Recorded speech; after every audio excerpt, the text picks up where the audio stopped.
a nationally respected speaker on innovative health, triple board certified physician, president and founder of Revive MD Medical Group in San Luis Obispo.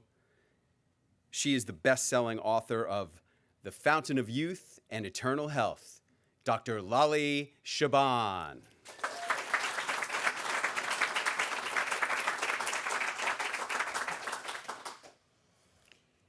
Thank you. After my father's heart attack, he remained well for about 10 years. One day, I went to his house in La Jolla to visit him, and I noticed as I opened the door, there was a smell of smoke. Smoke was filling the room. Dad! Dad, where are you? Dad?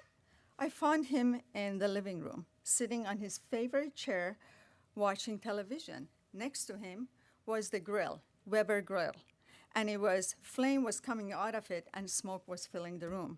Oh my God! I managed to get my father and the grill out of the house after the smoke alarms went off and before the sprinklers filled the living room. Well, I asked my father, Dad, what were you doing? What were you thinking? I was watching the movie, my favorite show, Baywatch, with Pamela Anderson, my favorite actress. No, Dad, what were you doing with the grill in the house? I was making shish kebab. You see, my father was starting to lose his reasoning. A few months later, I was driving to Albertson's supermarket near my father's house, and I noticed that there was a police car, there was an ambulance, and a fire truck up ahead slowing traffic. As I got closer, I saw my father's green Volvo station all banged up, and paramedics were applying first aid to a gash on my father's forehead. Oh my God! I pulled over, jumped out of the car. I ran to my father. Dad, are you okay? What happened? He looked at me with tears in his eyes. I didn't see the red light, and I didn't see her car.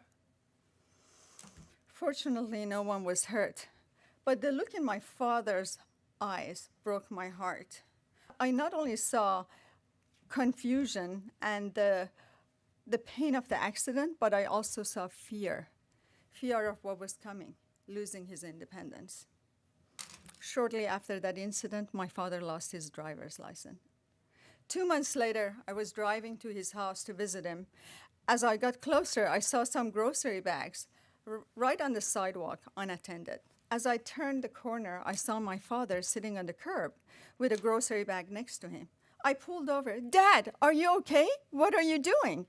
He looked at me somewhat confused. I'm resting. Dad, are those your grocery bags on that corner? What grocery bags? Ugh. At that time, my sister, brother, and I had a powwow, and we all wanted him. However, I felt honored that he came to live with me.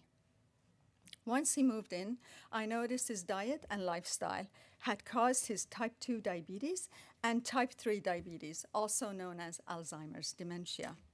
As a Middle Eastern man, he would drink black tea and sugar all day long and snack on cookies and pastries.